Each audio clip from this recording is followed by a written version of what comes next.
Assalamualaikum warahmatullahi wabarakatuh. Berikut kami akan mempresentasikan tentang seminar proposal skripsi kami dengan judul Studi Efektivitas Biogas dari Limbah Cair Tahu dengan Inokulum Rumen Sapi dan Efektif Mikroorganisme. Saya, Dita Nandayani, NIM 16, dan partner saya bernama Bilal Ifandra Marlianto, NIM 8, dengan dosen pembimbing yaitu Ibu Yuni Kurniati STMT dan Bapak Ani Rahmat STMT. Untuk outline-nya, yang pertama adalah bab 1 pendahuluan, bab 2 tinjauan pustaka, dan bab 3 adalah metodologi penelitian. Langsung saja kita masuk pada bab 1 pendahuluan. Yang pertama adalah latar belakang. Indonesia merupakan negara yang memiliki sumber daya alam yang melimpah, salah satunya di bidang minyak bumi dan gas alam. Hal ini dibuktikan oleh diagram batang berikut. Di sini bisa kita lihat konsumsi minyak bumi dan gas alam dari Indonesia dari tahun ke tahun cenderung meningkat, selalu meningkat, baik di bidang transportasi, industri maupun komersil. Hal ini menyebabkan meningkatnya efek rumah kaca juga, sehingga di sini kita membutuhkan energi alternatif dengan harapan mampu mengurangi efek rumah kaca. Energi alternatif salah satunya adalah biogas. Indonesia merupakan negara agraris di mana hasil pertaniannya cukup melimpah. Salah satu hasil pertanian adalah kacang kedelai, di mana makanan paling favorit dari olahan kedelai adalah tahu dan juga tempe. Nah, dari tabel sini bisa kita lihat bahwasanya konsumsi tahu dan tempe dari tahun ke tahun cenderung semakin meningkat. Nah, hal ini mendorong pesatnya perkembangan industri tahu, baik skala rumah tangga maupun skala yang lebih besar. Tapi kebanyakan untuk industri rumah tangga, mereka belum mampu mengolah limbahnya dengan baik, khususnya limbah cair. Sedangkan ini jika dibuang langsung ke lingkungan dapat mencemari lingkungan. Kandungan dari limbah cair tersebut adalah yang terbesar adalah bahan organik, di mana bahan organik ini bisa diolah menjadi biogas. Selanjutnya adalah rumusan masalah.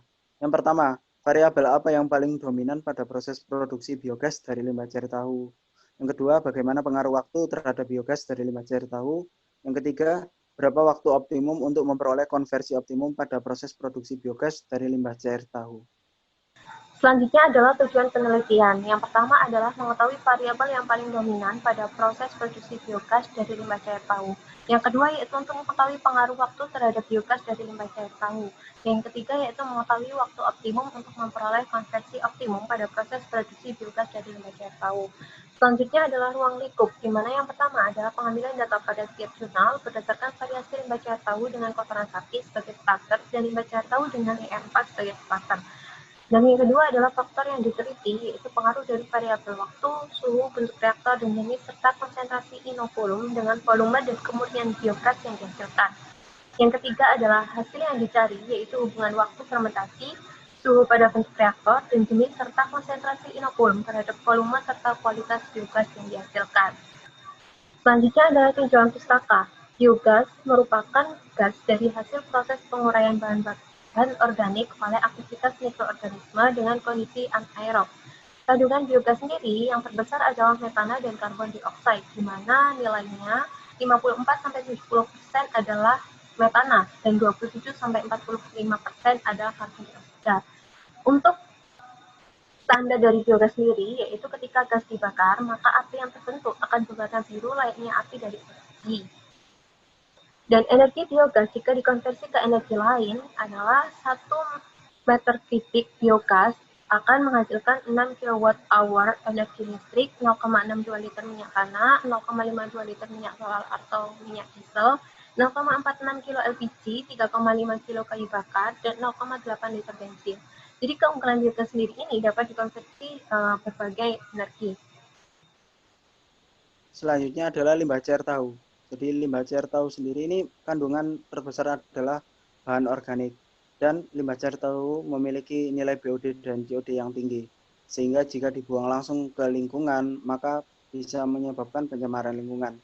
Untuk kandungan bahan organik sendiri di sini adalah protein sebesar 40-60%, karbohidrat sebesar 25-50%, lemak sebesar 10%. Selanjutnya adalah biodigester. Biodigester adalah alat yang digunakan untuk produksi biogas. Langkah awal dalam produksi biogas adalah membuat larutan starter kemudian dimasukkan ke dalam biodigester. Fungsinya adalah untuk mengaktifasi mikroorganisme yang mampu mengubah bahan organik menjadi biogas. Setelah mikroorganisme teraktivasi, maka limbah cair tahu dimasukkan ke dalam biodigester untuk dilakukan fermentasi. Selanjutnya adalah E4 dan kotoran sapi. Pertama, E4. E4 merupakan campuran dari kelompok mikroba yang berperan mengembalikan ketersediaan unsur hara yang ada di lingkungan. Mikroba utama yang terkandung dalam E4, yang pertama bakteri asam laktat, ragi, Actinomycetes, bakteri fotosintesis, jamur fermentasi.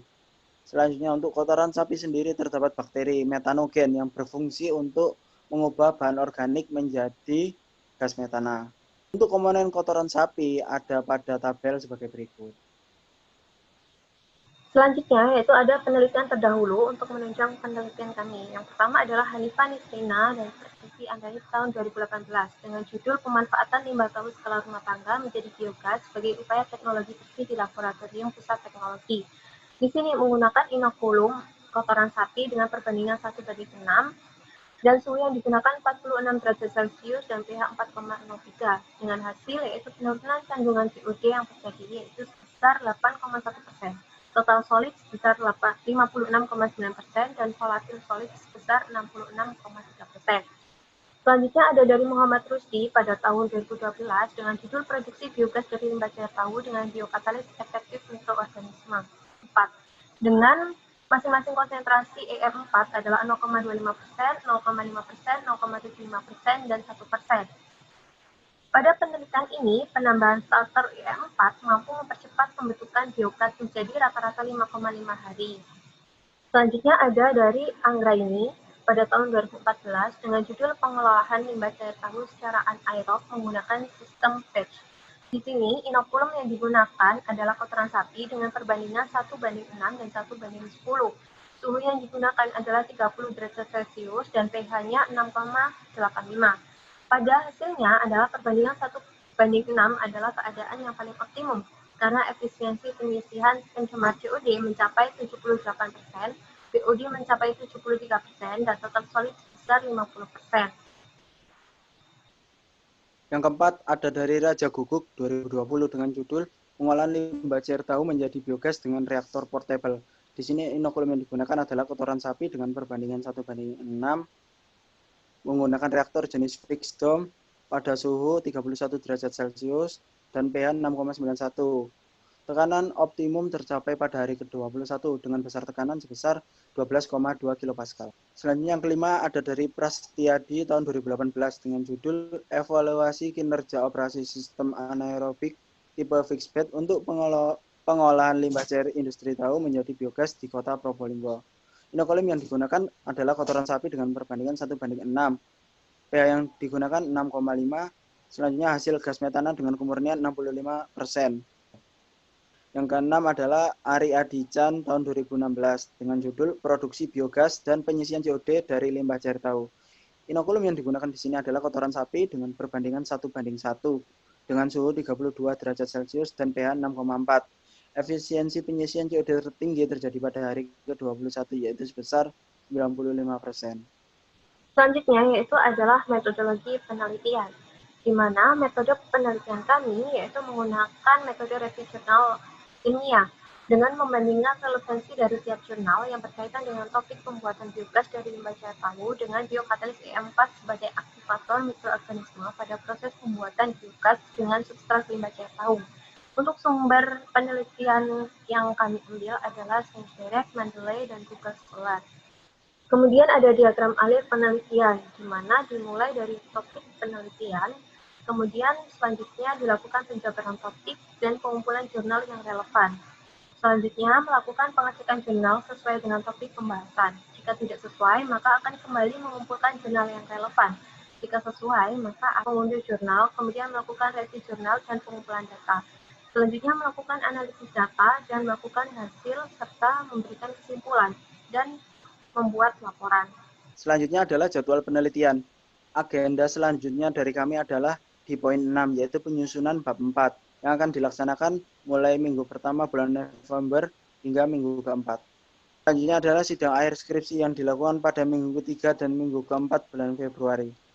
Demikian penjelasan dari kami, kurang lebihnya mohon maaf. Wassalamualaikum Assalamualaikum warahmatullahi wabarakatuh. wabarakatuh.